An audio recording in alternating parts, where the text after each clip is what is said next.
உதவி செஞ்சு நமக்கு திரும்ப கஷ்ட காலத்தில் வந்து நிற்பாங்கன்னு எதிர்பார்த்து செஞ்சுருப்போம்.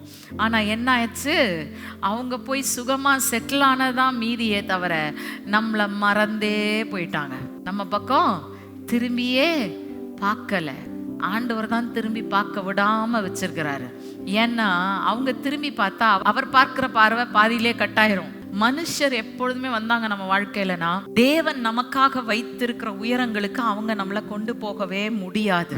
கொண்டு போக தேவன் அனுமதிக்கவும் மாட்டார். அவர் வைராக்கியம் உள்ள தேவன். அவர் தான் நமக்காக செய்யணும்னு நினைக்கிறாரே தவிர ஒருத்தனும் நமக்கு எதையும் செஞ்சிட கூடாது. காரணம் என்ன, அவன் செஞ்சா குறைவான உயர்வுக்கு தான் அவனால கொண்டு போக முடியும்.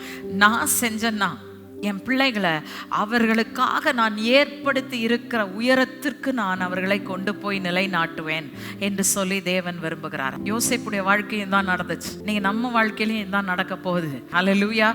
கடந்து வந்த பாதைகள், கசப்புகள், வேதனைகள் எல்லாவற்றையும் கடந்து நம்மை தேவன் நமக்கென்று ஏற்படுத்தி இருக்கிற ஸ்தலத்திற்குள் அழைத்து வந்திருக்கிறார் என்பதுதான் இன்றைக்கு உண்மை.